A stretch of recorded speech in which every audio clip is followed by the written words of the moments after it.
الشيطان الرجيم بسم الله الرحمن الرحيم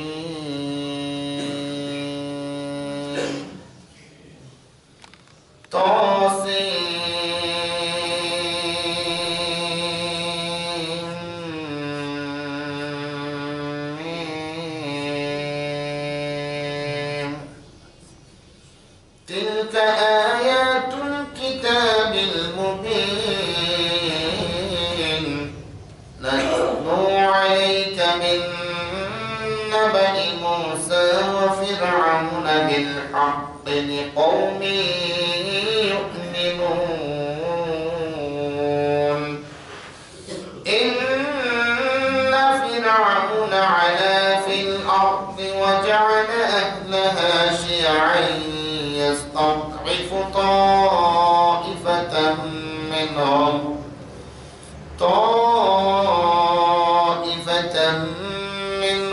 يذبح أبناءهم ويستحيي نساءهم إنه كان من المفسدين ونريد أن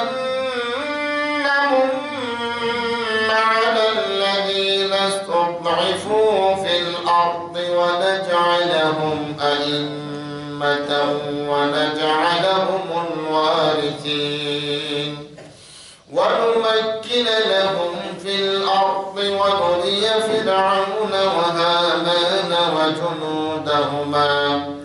وجنودهما منهم ما كانوا يحذرون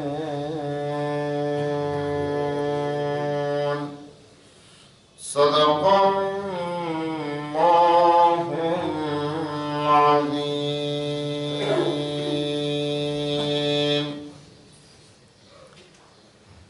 শুকর আদায় করছি মহান আল্লাহ সুবহানাহু ওয়া তাআলা যিনি আমাদেরকে বাঁচিয়ে রেখেছেন, সুস্থতা দিয়েছেন। শুরু ওয়াক্ত সালাত সালাতুল ফজর জামাতের সাথে আদায় করার জন্য আমাদেরকে তার ঘরে এসে সালাত আদায় করা এবং সালাত আনতে তার কালামের দার্সে বসার জন্য আমাদেরকে কবুল করেছেন, মনোনীত করেছেন। আমরা তার শুকর আদায় করে পড়ছি আলহামদুলিল্লাহ। সালাতুল ফজর এটা মুমিন মুনাফিকদের মাঝে একটি পরিচিতি। মুমিন সালাতুল ফজরে আসে, মুনাফিক আসতে পারে না। মুমিনের কাছে আনন্দদায়ক, মুনাফিকের কাছে কষ্টদায়ক। আরেকদিনও বলেছি, যত শীত হোক পৃথিবী শীতকে কাবু করে, আবহাওয়া শীতকে কাবু করে, আর আল্লাহর মুমিন বান্দা বান্দীরা শীতকে কাবু করে ফেলে। শীত তাদেরকে ঘুমে রাখতে, শীত তাদেরকে ওযু থেকে বারণ করতে পারে না, শীত তাদেরকে সালাতুল ফজরের জামাত থেকে বিরত রাখতে পারে না, শীত তাদেরকে তাহাজ্জুদ থেকে বিরত রাখতে পারে না। আল্লাহ এমন মুমিন হওয়ার তৌফিক আমাদেরকে দান করুন, আমিন। রাসূলুল্লাহ সাল্লাল্লাহু আলাইহি ওয়াসাল্লাম বলেন, যে সালাতুল ফজর জামাতে পড়লো সে সারা দিন আল্লাহ জিম্মাদারিতে থাকে। সুবহানাল্লাহ। তার জামিন কে? আল্লাহ। এই অবস্থায় মারা গেলে আল্লাহ তার জামিনদার। ফেরেশতারা কেমনে আযাব দেবে, মালাকুল মউত কেমনে সাকারাতের কষ্ট দেবে, সে যে আল্লাহর বন্ধু। সুবহানাল্লাহ। আল্লাহ আমাদেরকে মরণ পর্যন্ত, যেদিন মরে যাব সেদিন সালাতুল ফজরের জামাতটাও যেন জামাতের সাথে আদায় করতে পারে, তৌফিক দান আমিন। যেন আল্লাহ জিম্মাদারিতে থাকা অবস্থায় করতে পারে, আল্লাহ কবুল করুন, আমিন। इससे बड़ा परम सौभाग्य কিছু হতে পারে না। সুবহানাল্লাহ, সুবহানাল্লাহ, আল্লাহু আকবার কবীরা। আমরা আমাদের আলোচনার ধারাবাহিকতা আজকে নতুন একটি সূরা শুরু করেছি, 20 পারা সূরাতুল কাসাস। সূরাতুল কাসাস এটা হলো কোরআনের 28 নম্বর সূরা। কত নম্বর সূরা? 28 নম্বর সূরা। মোট সূরা কত? 114। এটা হলো 28 নম্বর সূরার নাম কাসাস, পারা নাম 20। সূরাটি মাক্কি সূরা। কি সূরা? মাক্কি সূরা। এর মধ্যে 88 আয়াত আছে। 9টা রুকু আছে। সূরাটির নাম হলো কাসাস, অর্থ হলো ঘটনা সমূহ। এই সূরার মধ্যে আল্লাহ একটা ঘটনা নাযিল করেন, অনেক ঘটনা এই সূরার মধ্যে সংক্ষেপে আল্লাহ তুলে ধরেছেন। ঘটনা তুলে ধরার দরকার কি? কোরআন তো সংবিধান, ঘটনা বলার দরকার কি? বোঝার জন্য। ঘটনার ভিতরেও কি আছে? শিক্ষা আছে। যে সংবিধান আমি দিচ্ছি, অতীতেও দিয়েছিলাম, যারা মেনেছে তাদেরকে কেমনে সাগরের মাঝখান দিয়ে রাস্তা বানিয়ে আমি সম্মানিত করে পার করে দিয়েছি। দেখো দেখো ইতিহাস। আর সুযোগ হলে চাই আসিও, সুবহানাল্লাহ, সুযোগ হলে চেয়ে আসিও, চেয়ে আসিও। মুসা আলাইহিস সালামের কোনো ভাস্কর্য নাই, মূর্তি নাই, কিন্তু তার সম্মান ইজ্জত আল্লাহ মুমিনের দিলের ভিতরে ঢুকাইয়া দিয়েছে। সুবহানাল্লাহ। তার নাম নিলেই কো আলাইহিস সালাম, আল্লাহ তার উপরে শান্তি দাও। আর ফেরাউনের কিসের ভাস্কর্য? ফেরাউনের একবারে সরাসরি আছে, কিন্তু মানুষ দেখলে থুতু মারে, কথা বলে না। খালি পুলিশের লাগিয়া পারে না, না হো এখানে পায়খানা বানাই বলে, কথা বলে। পুলিশের জন্য পারে না, না হয় থুতু তাৎক্ষণিক মারিয়া দিত। আল্লাহ নবীকে কত কষ্ট দিয়েছে, আল্লাহু আকবার। মুমিনদেরকে কত কষ্ট দিয়েছে, ওলামায়ে কিরামকে ধরে ধরে জবাই করে দিয়েছে। মুমিন সন্তানদেরকে মায়ের কোল থেকে নিয়ে জবাই করে দিয়েছে।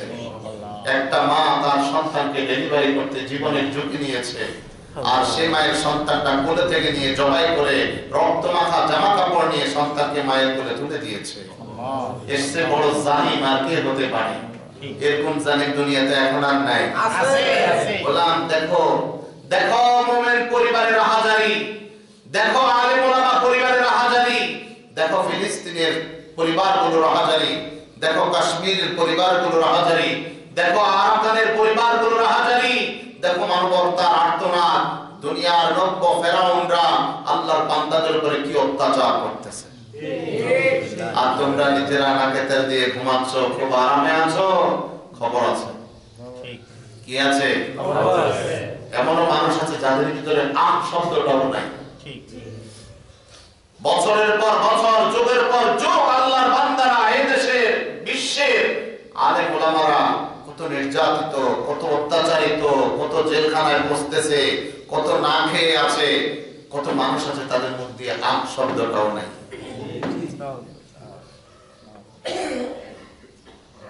এরকম মুমিনের আল্লাহর দরকার নেই, এরকম মুমিনের আল্লাহ দরকার নেই। মুমিন তো মুমিন আরেক মুমিনের জন্য রাসূল বলেছেন এটা তো একটা দেহের মতো। এক মুমিন আরেক মুমিনের দৃষ্টান্ত কিসের মতো? জোরে কিসের মতো? দেহের মতো। দেহের কোনো একটা অংশে যদি একটু ব্যথা পায়, নখ চিপায় ব্যথা পেয়েছে, পায়ের একটা নখ উল্টে গিয়েছে, কলিজার ভিতরে কোনো ব্যথা লাগে না? লাগে। সারা শরীর তার ব্যথা যেমন করে অনুভব করে। পৃথিবীর যেই কোনো প্রান্তে একজন মুমিন মুসলমান আলেম আল্লাহ প্রেমিক, রাসূল প্রেমিক, ইসলাম প্রেমিক কষ্ট পাচ্ছে, নির্যাতিত হচ্ছে, পৃথিবীর মানুষ গর্জন দিয়ে উঠবে।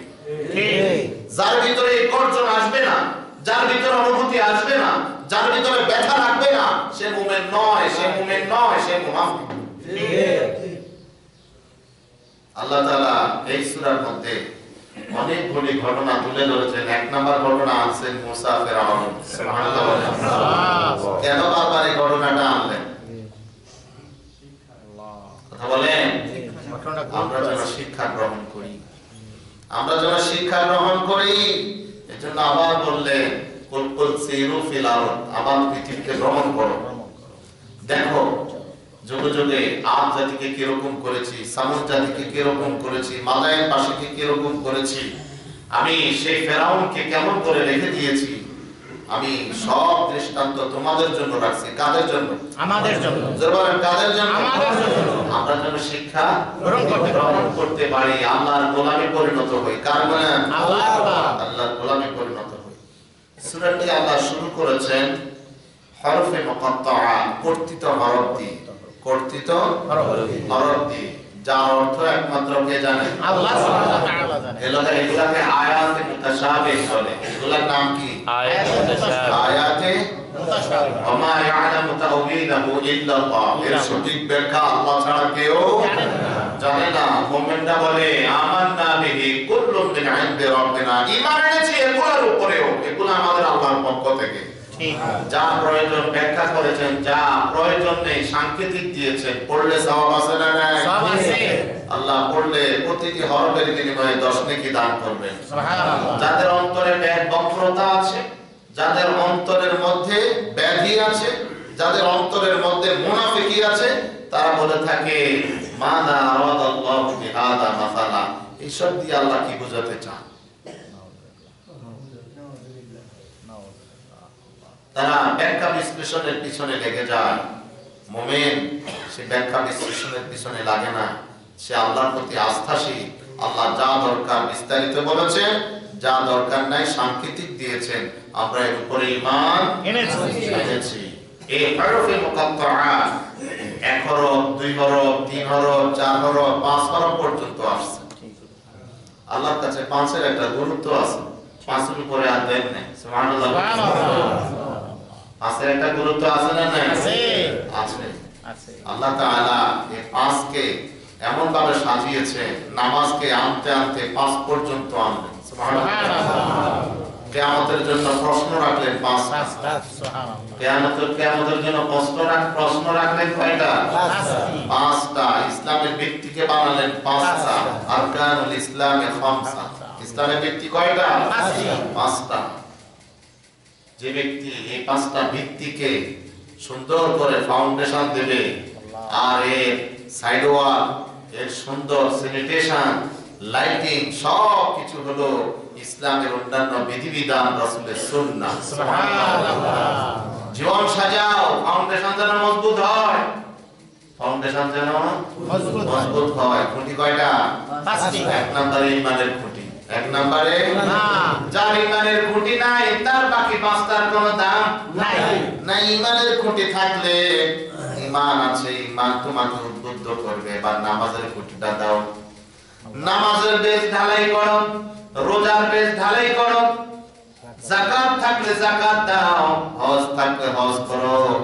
যাকাত নাই, হজ নাই, 3টা প্রশ্ন নিয়ে তৈয়ার থাকো। কবরে প্রশ্নের উত্তর দিতে হবে। যদি যাকাত ফরজ না হয়, যদি হজ ফরজ না হয়, ঈমানকে খাঁটি করো, নামাজটা ঠিকমতো পড়ো, রোজাটা ঠিকমতো রাখো, বড় লোকদের 500 বছর আগে জান্নাতে পৌঁছে যাবা। সুবহানাল্লাহ। 1 হরফ দিয়ে বললেন নুন ওয়াল কলামি ওয়া মা ইয়াসতুরুন। 2 হরফ দিয়ে বললেন ইয়াসিন ওয়াল কুরআনিল হাকীম ইন্নাকা লামিনাল মুরসালিন। তাহা মা আনজালনা আলাইকাল কুরআনা লিতাশকা।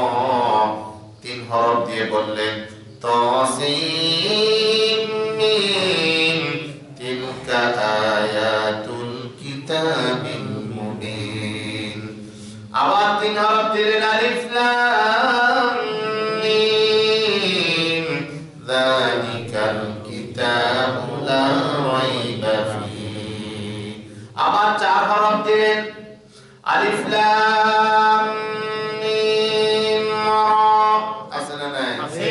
আবার 5 হরফ দিলেন কাফ হা ইয়া আইন সাদ। সুবহানাল্লাহ। এগুলির অর্থ আল্লাহই ভালো জানে, আল্লাহ তাআলাই ভালো জানে। তিলকা আয়াতুল কিতাব, এগুলি হলো সুস্পষ্ট কিতাবের আয়াত। কিতাবের মুবিন, সুস্পষ্ট কিতাবের আয়াত। কোনগুলা? তাসিন মিম। সুবহানাল্লাহ বলেন। সুবহানাল্লাহ। এগুলি কিতাবের বাহিরের নয়। এগুলি কিসের আয়াত? কোরআনের। এগুলো একটা আয়াত, এগুলাও স্বতন্ত্র আয়াত। এগুলাও যদি পড়ো, একটা আয়াতের সওয়াব আল্লাহ তোমার দেবে। সুবহানাল্লাহ। নাতলু আলাইকা মিন নাবাই মূসা ওয়া ফিরআউনা বিল হক। হে নবী, আমি তোমার নিকট লিকওমি ইউমিনুন জাতির জন্য, বিশ্বাসী সম্প্রদায়ের জন্য, বিশ্বাসী কওমের জন্য আমরা কি মুমিন? আমরা কি মুমিন? আরে মুমিন এমন মুমিন হইছি ফুল আছে গ্রাম নাই, ঠিক কথা বলে না? আজ কল কা মুমিনোं की रंगीन कागज का फूल, आजकल का मुसलमानों रंगीन कागज का फूल, देखने में खुशनुमा है असल में खुशबू नहीं। कोई বলছে আজকালের মুমিনেরা হচ্ছে রঙিন কাগজের আর্ট করা ফুলের মতো, আজকালের মুসলমানরা হচ্ছে রঙিন কাগজে আর্ট করা গোলাপ ফুল। আর্ট খুব সুন্দর কিন্তু ফুলের ঘ্রাণ নেই। আজকে মুমিন আছে কি সুন্দর জুব্বা, কি সুন্দর পাঞ্জাবি, কি সুন্দর দাড়ি, কিন্তু ইসলাম মানে না। আছে না নাই? তার কথার ভিতরে ইহুদিদের গন্ধ লাগে, তার কথার ভিতরে খ্রিস্টানদের গন্ধ লাগে, তার আচার ব্যবহারের ভিতরে পূজারীদেরকেও হার মানা। আছে না নাই? মুসলমান লেবাসের নাম ইসলাম নয়, লেবাসের নাম ইসলাম নয়, বাহ্যিক অবকাঠামোর নাম ইসলাম নয়। ইসলাম হলো মন থেকে মেনে নেওয়া, মন থেকে ভালোবাসা, যেটা মনে আছে সেটা বাহ্যিক আমলে আসতে দেরি হয় না। মন যদি তৈরি হয়, অনেক ভাই নতুন করে দাঁড়িয়ে রেখেছেন কারণ মন তৈরি হয়েছে। কথা বলেন, মন তৈরি হয়েছে, মুখে উঠতে দেরি হয় নাই। মন তৈরি হয়েছে, টুপি উঠতে দেরি হয় নাই, পাঞ্জাবি উঠতে দেরি হয় নাই। বহুত ভাই এমনও আছেন এখন শার্ট গায়ে দিতে লজ্জা লাগে। কথা বলেন, আমার পরিচিত আমাদের মুসল্লি বন্ধু বান্ধব বহুত আছে এখন আর শার্ট গায়ে দেয় না, লজ্জাও নেই। অনেককে শার্ট গায়ে দিতে দেখিও না, আবার দু একজনকে মাঝে মধ্যে দেখলে ইতস্ত করে, মানে কেমন যেন আনিজি। কথা বলে না, এগুলি মনের ভালোবাসার কারণে। যারা ইসলামকে সত্যিকার অর্থে ভালোবাসে, যারা দ্বীনকে ভালোবাসে, রাসূলের সুন্নাহকে ভালোবাসে, তাদের মনের ভিতরে এরকম আগ্রহ তৈরি হয়। সুবহানাল্লাহ। তো আল্লাহ সুবহানাহু ওয়া তাআলা বিশ্বাসী জাতিদের জন্য, মুমিন সম্প্রদায়ের জন্য উদ্দেশ্য, তাদেরকে উদ্দেশ্য করে ফেরাউন এবং মুসা আলাইহিস সালামের জীবন বৃত্তান্তটা বিবৃত করেছে। মুসা আলাইহিস সালামের এই কাহিনী কোরআনুল কারীমের মধ্যে সবচেয়ে বেশি এই ঘটনা আলোচনা হয়েছে, তাই না? কত গেছে, আরো আছে। কত গেছে, আরো আছে। কেন আল্লাহ বারবার এই ঘটনাকে আনলেন? কারণ মানব ইতিহাসে আদম আলাইহিস সালাম থেকে এই পর্যন্ত সবচেয়ে ইতিহাসের জঘন্য অপরাধ করেছে ফেরাউন। সে অপরাধটা হচ্ছে সে এবং তার দলবল পুত্র সন্তানদেরকে হত্যা করেছে হাজার হাজার, একজনের ভয়ে। কয়জনের? একজনের ভয়ে ফেরাউনের ঘুম হারাম হয়ে গিয়েছে। উসামা বিন লাদেনের ভয়ে ঘুষের ঘুম হারাম হয়ে গেছে। একদিন কার্টুন সে ফেসে, কার্টুনে অনেক কিছু দেয় না, ঘুষ চুল কাটতে গেছে, তো ঘুষ তো চুল তো মাথা তো ইয়ার পর সাইডে দুই একটা যা আছে তাও শোয়া সেলুনালা এটা কাটতে কষ্ট হয়। যখন পড়ছে আনিজি করে পড়ছে, সেলুনালা করে উসামা বলছে আর অন্য চড়ে পড়ছে। লাদেন বলছে আর সে একেবারে সব পশমগুলো দাঁড়ায় গেছে। তুমি আমার শত্রুর নাম নিলা কেন? স্যার আমার চুল কাটতে কষ্ট হচ্ছে, এখন আপনার সব পশমগুলো দাঁড়ায় গেছে। সত্যিকার অর্থে যারা আল্লাহ দ্বীনের সৈনিক, আল্লাহকে ভালোবাসে, আল্লাহ দ্বীনকে ভালোবাসে, আল্লাহ দ্বীনের জন্য যে কোনো পরিস্থিতিকে মেনে নিতে পারে, আল্লাহ তাদের ভয় গোটা কাফের সম্প্রদায়ের মনের ভিতরে ঢুকায় দেয়। صد هزار طفل کشتم کی نکش، صد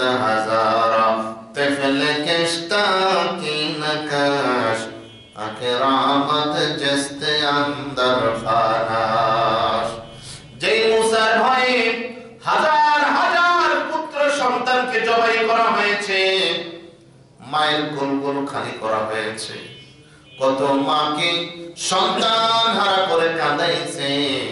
আল্লাহ ওই মুসাকে ফেরাউনের ঘরে রাজ পরিবারে লালন পালন করিয়েছে। মুমিন ওই আল্লাহকে বিশ্বাস করো। আর এই ঘটনা আল্লাহ মুমিনদের জন্যই বললেন, মুনাফিকদের জন্য নয়, কাফেরদের জন্য নয়, ইহুদিদের জন্য নয়, নাসারাদের জন্য নয়, মুশরিকদের জন্য নয়। আল্লাহ বলেন এই ঘটনা আমি তাদের জন্য বর্ণনা করেছি যারা মুমিন। যারা কি মুমিন? মুমিন কয় কেমন মুমিন? কয় মুমিন হলো ওই মুমিন ইদা যুকিরাল্লাহু ওয়াজিলাত কুলুবুহুম, যে মুমিনের সামনে আমি আল্লাহর নাম নিলে তাদের অন্তরে কাঁপ ছুটে যায়। যারা আমি আল্লাহর নামকে পছন্দ করে ভালোবাসে তাদের জন্য ঘটনাটা আমি বর্ণনা করতেছি। শুরু করলেন আল্লাহ ঘটনা, ইন্না ফিরআউনা আলা ফিল আরদি ওয়া জাআলা আহলাহা শিয়া। ইন্না ফিরআউনা আলা ফিল আরদি, ফিরআউন তার নিজ দেশে বড় বাড়াবাড়ি শুরু করে দিয়েছে, বেড়ে গিয়েছে, সে প্রবল হয়ে গিয়েছে। সে এক পর্যায়ে এসে বলেছে আনা রাব্বুকুমুল আ'লা, সে নিজেকে প্রভু, সবচেয়ে বড় প্রভু বলে দাবি করেছে, বড় বেড়ে গিয়েছে সে। ওয়াজআলা আহলাহা শিয়া, অধিবাসীদেরকে দল উপদলে বিভক্ত করেছে। যে শিয়া শব্দটা আছে না, এখান থেকে শিয়া শব্দের উৎপত্তি। শিয়া সম্প্রদায় আছে না নাই? বিশ্বের বিশাল একটি মানুষের অ্যামাউন্ট শিয়া সম্প্রদায় বিশ্বাসী। তাদের আকীদা হলো শিয়ারা কখনো মুমিন মুসলমান হতে পারে না। কারণ তাদের আকীদা হচ্ছে যে জিবরিল ওহী নিয়ে আসার কথা ছিল আলীর কাছে, ভুলে মুহাম্মদের কাছে চলে আসছে। নাউযুবিল্লাহ। থাকবে ঈমান? না। কথা বলেন, থাকবে ঈমান? নবীজি বললেন আল্লাহ আল্লাহ আসহাবি ফামান আহাব্বাহুম ফাবিহুব্বি আহাব্বাহুম ওয়া মান আবগাদাহুম ফাবিবুগদি আবগাদাহুম। আমার সাহাবাদের ব্যাপারে সাবধান থাকবে, আমার সাহাবাগণকে সম্মান করবে। যারা আমার সাহাবাগণকে ভালোবাসবে তারা আমার ভালোবাসায় ভালোবাসলো, অর্থাৎ তারা যেন আমাকে ভালোবাসলো। আর যারা আমার সাহাবাগণকে ঘৃণা করলো, গালি দিল, তারা যেন আমারে ঘৃণা করলো, গালি দিল। আমাকে ভালোবাসার নামান্তর হচ্ছে আমার সাহাবাগণকে ভালোবাসা। আমার সাহাবাগণকে গালি দেওয়া, ঘৃণা করা নামান্তর হচ্ছে আমাকে ঘৃণা করা, গালি দেওয়ার নামান্তর। হযরতে আম্মা আয়েশা রাদিয়াল্লাহু আনহার চরিত্র বর্ণনা আল্লাহ তাআলা কোরআনুল কারীমে করেছেন। সুবহানাল্লাহ। মুনাফিকরা আমার নবীর স্ত্রীর উপরে চরিত্রের কালিমার দাগ বসাতে চেয়েছিল, অপবাদ দিয়েছিল। আল্লাহ রাব্বুল আলামিন তার চরিত্রের সার্টিফিকেট দিয়ে প্রায় 10টা আয়াত নাযিল করেছে। সুবহানাল্লাহ। অপবাদ যখন দিয়েছেন আমরা সূরা নূরের তাফসীরে শুনেছি, আম্মা আয়েশা বিহ্বল হয়ে গেলেন। এমনি পাতলা মানুষ, ক্ষীণ মানুষ, খানা পিনা ছেড়ে দিলেন, দিনরাত শুধু কাঁদতেন আর কাঁদতেন। নবীজি কথা বলেন না, বাপের বাড়িতে উঠিয়ে দিয়েছেন, শোক সামলিয়ে নিতে পারতেছেন না, বেকরার হয়ে গেলেন। একদিন হঠাৎ নবীজি সাল্লাল্লাহু আলাইহি ওয়াসাল্লাম আবু বকর রাদিয়াল্লাহু আনহুর বাড়িতে গেলেন। তার বাড়ি শ্বশুর বাড়ি, তার বাড়ি শ্বশুর বাড়িতে গেলেন। হযরতে আবু বকর নবীজিকে সঙ্গ দিচ্ছেন। হঠাৎ নবীজির কাছে ওহী আগমনের ভাব তৈরি হয়ে গেল। আবু বকর বুঝতে পারলো আল্লাহ নবীর উপরে নতুন কোন বিধান নাযিল হবে, ওহী নাযিল হবে। আল্লাহ নবীর অবস্থা বেগতিক হলো। স্বাভাবিক অবস্থায় যখন ফিরে আসলেন, ওহী নাযিল শেষে জিবরিল যখন চলে গেলেন, আল্লাহ নবী মুস্কে হেসে দিয়ে বললেন, আয়েশা সুসংবাদ। সুবহানাল্লাহ। আয়েশা সুসংবাদ, আল্লাহ তোমার পবিত্রতা বর্ণনা করে আয়াত নাযিল করেছে। সুবহানাল্লাহ। আয়েশা তুমি দোষী নয়, তুমি পবিত্র মুসলিম নামক মুনাফিকরা তোমার উপর অপবাদ দিয়েছে। কিছু দুর্বল নতুন নতুন কিছু মুমিনও এই দলে সাড়া দিয়েছে, বিশ্বাস করে ফেলেছে। নবীজি সাল্লাল্লাহু আলাইহি ওয়াসাল্লাম আয়াতের বিধান অনুযায়ী, কোরআনের বিধান অনুযায়ী মুমিন যারা তাদেরকে এক একজনকে 80টা করে বেত্রাঘাতের ব্যবস্থা করেছে। যার চরিত্রের সার্টিফিকেট আল্লাহ রাব্বুল আলামিন আসমান থেকে নাযিল করেছেন। শিয়া সম্প্রদায়ের বিশ্বাস হলো আম্মা জান আয়েশা জিনার অপরাধী।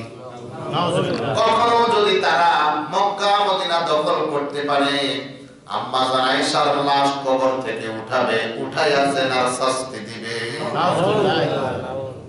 মুমিন থাকবে না? থাকবে মুমিন না।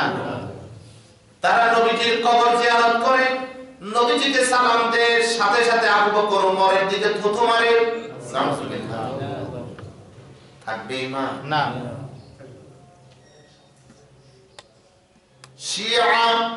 শিয়া এর অর্থ দল উপদল। তারা দল উপদলে বিভক্ত হয়েছে। মুসলিম জামাত থেকে তারা নিজেরা খারিজ হয়ে গিয়েছে। একটা কথা মনে রাখবা, মুমিন মুসলমান কলার দাম ততক্ষণ যতক্ষণ ছড়ার মধ্যে থাকে, ঠিক রসুনের দাম ততক্ষণ যতক্ষণ সে কোষের সাথে লেগে থাকে। কোষ থেকে যখন কোষগুলো যখন মূল থেকে আলাদা হয়ে যায়, রসুনের কেজি যখন 100 টাকা, কোষগুলোর কেজি তখন 30 টাকা। ঠিক মূল্যহীন হয়ে যাবা মুমিন। একসাথে থাকো, এক দলে থাকো, বিচ্ছিন্ন হবা না। মান শাজ্জা শুজ্জা ফিন্নার। যে মুসলিম জামাত থেকে বিচ্ছিন্ন হয়ে গেল, সে জাহান্নামে চলে গেল। যে মুমিন মুসলিম জামাত থেকে বিচ্ছিন্ন হয়ে গেল, দল থেকে ছুটে গেল, এবং ওই অবস্থায় তার মওত হলো, হাদিসের ভাষ্য হলো ফামাত আলা মাইতাতিল জাহিলিয়া, তার মৃত্যু হবে জাহিলিয়াতের মৃত্যু। নাউযুবিল্লাহ। কিসের মৃত্যু? জাহিলিয়াত। ইসলাম ঐক্যবদ্ধ। যারাই বের হয়ে যাবে তারা নিজেকে মূল্যহীন করে দিয়েছে। লেগে থাকা, জুড়ে থাকা। ইসলাম একটি শক্তি, মুসলমান একটি শক্তি। তারা যখনই প্ল্যাটফর্মে থাকবে, ইহুদি নাসারা পূজারী ইসলামের দুশমনেরা তাদেরকে ভয় করবে। আপনারা নিশ্চয়ই একটা গল্প পড়েছেন, একতাই পড়। ঠিক একটাই কথা বলেন, পড়েন নাই? বাবা তার সন্তানদেরকে 10 জন সন্তান, তার 10 জনের হাতে 10টা কঞ্চি দিলেন। কঞ্চি দিয়ে, কঞ্চি মানে কি? লাঠি, ছড়ি দিয়ে বললেন, দেখি ভাঙো তো। 10টা মটমট করে সবগুলো ভেঙে বাবার হাতে দিলেন। বাবা এবার আরো 10টা নিলেন। 10টাকে একসাথ করে আঁটি বেঁধে এবার এক এক করে সব ছেলেগুলার হাতে দিলেন, দেখি এবার ভাঙো। একটা ছেলেও ভাঙতে পারে নাই। কি বুঝালেন বাবা? বাবা বুঝালেন, আমার সন্তানেরা এক প্ল্যাটফর্মে যদি থাকো, ঐক্যবদ্ধ যদি থাকো, পৃথিবীর কোন মালাউন, কোন নাস্তিক, কোন মুর্তা তোমার ঘাড় মটকাইতে পারবে না। আর যদি বিচ্ছিন্ন থাকো, তুমি ওরে কাফের বলো, তোমারে কাফের বলবে। তুমি ওরে মুরতাদ বলো, তোমারে মুরতাদ বলবে। তুমি ওর গীবত করবা, ও তোমার গীবত করবে। তাহলে ঠিকই তোমার ঘাড় মটকাইয়া দেবে। মুমিন ঐক্যবদ্ধ থাকো। আল্লাহ তাআলা এই ঘটনা এখানে বিবৃত করেছে, মুমিনকে শেখাচ্ছেন। শিয়ারা কি হয়ে গেল? মুসলিম জামাত থেকে বিচ্ছিন্ন হয়ে গেল। অনুরূপভাবে ফেরাউন, সে তার গোটা জাতিকে বিচ্ছিন্ন করে দিল, গোটা জাতির মধ্যে বিভেদ সৃষ্টি করে দিল, বিভিন্ন শ্রেণীতে বিভক্ত করে ফেলল। ইয়াস্তাদঈফু তাইফাতাম মিনহুম, যেন মুসলিম জামাতটাকে দুর্বল করা যায়। বিচ্ছিন্ন করার মানে কি? দেখেন না, বিশ্বে দল ভাঙার রাজনীতি। এই দলটা ভাঙাইতে পারলে সুবিধা, ওই দলটা ভাঙাইতে পারলে সুবিধা। প্রত্যেকে চাইলে ওরা ভাঙুক, এবং ওদেরকে ভাঙানোর জন্য যত ষড়যন্ত্র আছে ফেরাউনও জাতিকে বিভক্ত বিভক্ত দল বদলে বিভক্ত করতেছে, মুসলিম জামাত যেন ঐক্যবদ্ধ হতে না পারে। ও মুসলমানেরা, তোমরা তো বুঝতেছো না, তোমরা ইহুদি নাসারা পূজারীদের শিকারের বস্তুতে পরিণত হয়েছো। তারা চায় তোমরা বিচ্ছিন্ন থাকো। তারা হিন্দু বৌদ্ধ খ্রিস্টান, তারা ঐক্যবদ্ধ হয়েছে আর তোমাদেরকে রেখেছে বিচ্ছিন্ন। তোমরাও সিদ্ধান্তের একমত হবা না, একমত যতদিন হবা না ঠিকই তোমাদের গান মত হবে। এখনো সময় আছে, এখনো সময় আছে। কাউমি নাই, আলিয়া নাই, তাবলীগ নাই, চরমনা নাই, জামাত নাই, কিচ্ছু নাই, মুসলমান। নাম কি? মুসলমান। আজবের নাম কি? মুসলমান। তুম শৌক সে কলেজ মে পড়ো, পার্ক মে ফুলো। तुम शौक से कॉलेज में पढ़ो, पार्क में फूलो। जायज है गुब्बारों में मिलो, चरखे पे झूलो। मगर एक सकन बंदाई ना जिसका रहियत, मगर एक सकन बंदाई ना जिसका रहियत। अल्लाह रसूल और अपने हकीकत को न भूलो। তুমি যেখানে ইচ্ছা সেখানে থাকো, তুমি যে পার্ক ইচ্ছা সে পার্কে ঘুরো, তুমি যেই দল ইচ্ছা সেই দল করো, তুমি যেখানে ইচ্ছা সেখানে থাকো। তোমাকে একটা কথা বলি গোলাম, মুসলমান হিসাবে আল্লাহকে ভুলিও না, রাসূলকে ভুলিও না, ইসলামকে ভুলিও না। এই ছাড়া তোমার কোনো বাঁচার কোনো ব্যবস্থা নাই, নাজাত পাওয়ার কোনো গতি নাই। বাঁচতে হলে আল্লাহ লাগবে, রাসূল লাগবে, ইসলাম লাগবে, নাকি লাগবে না? এছাড়া তুমি থাকতে পারবে না, দুনিয়াতেও না আখিরাতেও না। দুনিয়াতেও না আখিরাতেও না। আল্লাহ লাগবে, রাসূল লাগবে। আর আল্লাহ লাগলে আল্লাহর বিধান মানতে হবে, তাহলে আল্লাহ পাবে। রাসূল লাগলে রাসূলের সুন্নাহ জীবন আদর্শ মানতে হবে, রাসূলের শাফাআত পাবে। ইসলাম যদি মানতে হয়, ইসলামের চুল থেকে নখ পর্যন্ত সব মানতে হবে। কারণ আল্লাহ পার্ট পছন্দ করেন না, আল্লাহ ডিভাইডেড পছন্দ করেন না, আল্লাহ একক ঐক্যকে ভালোবাসেন। আল্লাহ কি ঐক্যকে পছন্দ করেন, ডিভাইডেড ভালোবাসেন না, আল্লাহ শেয়ার ভালোবাসেন না। আল্লাহ কোন কাজ শেয়ারে করেন না। জমিন এককভাবে বানাইছেন, আসমান এককভাবে বানাইছেন, সৃষ্টি জগৎকে এককভাবে সৃষ্টি করেছেন, আমাদেরকে এককভাবে সৃষ্টি করেছেন। যত সৃষ্টি দৃষ্টিগোচর, যা দৃষ্টিগোচর নয়, বানানেওয়ালা একজন। জোরে বলেন তিনি কে? আল্লাহ। অতএব তিনি এককে ভালোবাসেন। এক পথে থাকো, এক মতে থাকো, এক দিন ধরো, এক হাল ধরো, এক নবী মানো, এক কিবলা মানো। সুবহানাল্লাহ বলে। হারাম পাক ভি আল্লাহ ভি কুরআন বিহি এক, হারাম পাক ভি আল্লাহ ভি কুরআন বিহি এক, এক হি है सबका नबी दीन भी ईमान भी एक। মুসলমান, তোমাদের কিবলা তো একটাই না দুইটা? তোমাদের আল্লাহ একজন, আল্লাহু আকবার। তোমাদের নবী এক, তোমাদের কিতাব এক, তোমাদের ঈমান এক। অতএব তোমরা কেন দুই এক হও মুসলমান? এক কালিমার পতাকায় আসো, এক কালিমার পতাকায় আশ্রয় নাও, এক আল্লাহ মানো, এক রাসূল মানো। যতগুলি ইসলামী দল আছে এদের কাছে এক এক দলের কাছে এক এক নামাজ ভিন্ন ভিন্ন ভাবে। কথা বলে না? কারো কাছে 5 ওয়াক্ত, কারো কাছে 6 ওয়াক্ত, কারো কাছে 7 ওয়াক্ত। রোজা মনে 2 মাস, হজ মনে 2টা, যাকাত মনে ভিন্ন মাসালায়, কুরবানি মনে হয় ভিন্ন দিনে। সবই তো এক মুসলমান, কেন বিচ্ছিন্ন? মনকে উদার করো, মনকে উদার করো, মনকে উদার করো। তোমার বোঝার ভুল থাকতে পারে, তোমার মন উদার করো, মনকে বড় করো। আল্লাহ তোমার মনের ভিতরে প্রশান্তি ঢেলে দিবে। মনকে কেমন উদার করবা? আল্লাহর নবীর সামনে মসজিদের ভিতরে প্রস্রাব করে সাহাবায়ে کرام তেলে বেগুনে চলে আল্লাহর নবীকে প্রস্রাবটা ক্লিয়ার হতে দাও, প্রস্রাবটা ক্লিয়ার হতে দাও।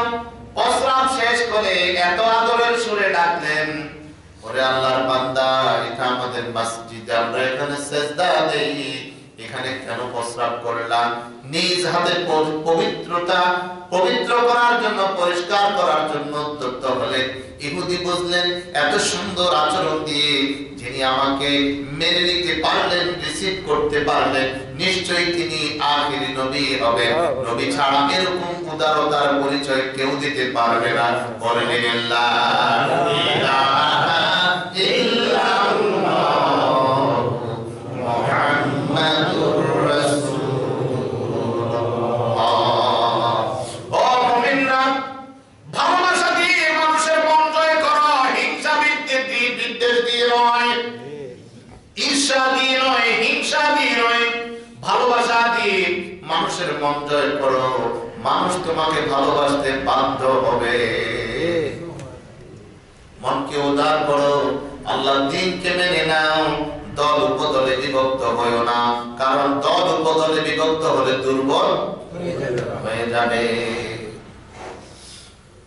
শয়তান ফেরাউন তার কওমকে দল উপদলে বিভক্ত করে ফেলেছে। ইউযাব্বিহু আবনাআহুম, বনি ইসরাইলের বিরোধী দলের সব পুত্র সন্তানগুলোকে ধরে ধরে জবাই করেছে। ওয়ায়াস্তাহি নিসাআহুম, মহিলাদেরকে বাঁচিয়ে রেখেছে দাসী বানানোর জন্য। কথা বলে এখনো পৃথিবী ব্যাপী দেখতেছি ইহুদিরা, পূজারীরা এবং তাদের বন্ধু বান্ধবরা মুসলিম পুরুষদেরকে টার্গেট করে। কথা বলে না? নেটওয়ার্ক একটা, নেটওয়ার্ক কয়টা? মুসলিম পুরুষদেরকে টার্গেট করে, মুসলিম যুবকদেরকে টার্গেট করে, মুসলিম শিশুদেরকে টার্গেট করে, যেই টার্গেট করেছিল ফেরাউন। কথা বলেন, যারাই মুসলমানদেরকে টার্গেট করে, মুসলমান যুবকদেরকে টার্গেট করে, নিশ্চিত মুসলমান বুঝে নাও এরা ফেরাউনের উত্তরসূরি। ইন্নাহু কানা মিনাল মুফসিদিন, আর ফেরাউন ছিল দুষ্কৃতিকারী, সন্ত্রাসী। আল্লাহ ফেরাউনকে সন্ত্রাসী বলেছে, দুষ্কৃতিকারী বলেছে। যারা মানুষ এভাবে করে মানে তারা কখনো মুমিন মুসলমান হতে পারে না। আরো মজার ব্যাপার হলো, নতুন ডিজিটাল যুগ তো, মানে নিজেরা দোষ দেয় আবার ভালোদের উপরে। কথা বলে না? ফিলিস্তিনের ছোট ছোট বাচ্চারা পাথর ছুড়ে মারে, আর ওরা গুলি মারে, ক্ষেপণাস্ত্র মারে। যারা পাথর মারে এরা সন্ত্রাসী, যারা গুলি মারে, ক্ষেপণাস্ত্র মারে, এরা শান্তি পায় না। এই দেখেন এখন নতুন শান্তিতে নোবেল পুরস্কারের জন্য মনোনীত হয়েছে ইসরায়েলের প্রধানমন্ত্রী। বিশ্ব সন্ত্রাসী, সারা পৃথিবীকে অস্থিতিশীল করে রেখেছে। এরা শান্তিতে পুরস্কার পায়, পুরস্কার যারা দেয় এরাও তাদের দলে নিল। হে মুমিনরা, হে মুসলমানেরা, হে মুসলমান নামধারীরা, একটা সার্টিফিকেট পাওয়ার জন্য ইহুদিদের পিছে পড়িও না, একটা সার্টিফিকেট পাওয়ার জন্য খ্রিস্টানদের পিছে পড়িও না, একটা সার্টিফিকেট পাওয়ার জন্য পূজারীদের পিছে পড়িও না, তাদেরকে মন চড়ানোর জন্য, তাদের বাহবাহ পাওয়ার জন্য তোমরা তোমাদের সমাজ ব্যবস্থাকে মূর্তির সমাজ বানাইও না, ইহুদি নাসারাদের সমাজ বানাইও না। তোমার তো আল্লাহ জান্নাতের সার্টিফিকেট দেবে। সুবহানাল্লাহ। কিসের সার্টিফিকেট? জান্নাতের সার্টিফিকেট। মুমিন হও, মুমিন হও, মুসলমান হও, আল্লাহকে ভালোবাসো, রাসূলকে ভালোবাসো, ইসলামকে ভালোবাসো, আল্লাহ তোমাকে জান্নাতের সার্টিফিকেট দিবেন। কিসের শান্তি? বিশ্ব শান্তি, চির শান্তি, ইহজাগতের জাহানের শান্তি, পরজন্মের শান্তি আল্লাহ তাআলা তোমাকে দান করবেন। সুবহানাল্লাহ। চাই না ইহুদিদের সার্টিফিকেট, চাই না খ্রিস্টানদের সার্টিফিকেট, চাই না পূজারীদের সার্টিফিকেট, আরশে আজিমের সার্টিফিকেট চাই ইনশাআল্লাহ। আল্লাহ এমন মুমিন হওয়ার তৌফিক আমাদের দান করুন। আমিন। আপনার ডান বাম আপনাকে আর পছন্দ করবে না, আপনার আশেপাশের জন এখন আর আপনাকে ভালোবাসবে না। আপনাদের বক্তব্য এমন হওয়া চাই, আমাদের বক্তব্য এমন হওয়া চাই, আপনাদের ভালোবাসা না পাই আমাদের কিচ্ছু যায় আসে না। আমরা ভালোবাসা চাই একজনের, তিনি কে? আল্লাহ। মন জোগায় বলেন তিনি কে? আল্লাহ। তার ভালোবাসা যদি পাই দুনিয়া আখিরাত আমার ধন্য, আর তার ভালোবাসা যদি না পাই এই দুনিয়া থেকে আমাকে বিদায় নিতে হবে। বিদায় নিতে হবে দুনিয়া থেকে। কোথায় ক্ষমতা, কত মন্ত্রী চলে গেল, কথা বলে না, আত্মীয় স্বজন দাফন করলো না, দাফন করলো আঞ্জুমানে মফিদুল ইসলাম, কথা বলেন মিয়া, এগুলি কি শিক্ষা নয়? শিক্ষা আমাদের জন্য, এগুলি আমাদের জন্য শিক্ষা। আল্লাহ এগুলি আমাদের জন্য শিক্ষার জন্য দিয়েছেন। আল্লাহ আমাদেরকে বুঝার তৌফিক দান করুন। পরের আয়াতগুলো খুবই চমৎকার, মানে অত্যন্ত, কারণ আল্লাহ তাআলা দুঃখের পরে সুখ দেন, ঠিক বৃষ্টির পরে রোদ আসে, কথা বলে না, জোয়ারের পরে ভাটা আসে, কথা বলেন। আল্লাহ তাআলা পরবর্তী দিনগুলি কেমন করে সুখময় করলেন, কেমন করে তাদেরকে প্রতিষ্ঠিত করলেন। ফেরাউন ছিল প্রেসিডেন্ট, আল্লাহ তারে চুবাইয়া মুসা আলাইহিস সালামের তাজ লাগাই দিলেন। সুবহানাল্লাহ। ঘটনা আগামীকাল আলোচনা করব ইনশাআল্লাহ। আল্লাহ তাআলা আমাদেরকে তার কালাম থেকে শিক্ষা গ্রহণ করার তৌফিক দান করুন। আমিন। আসসালামু আলাইকুম ওয়া রাহমাতুল্লাহি ওয়া বারাকাতুহু।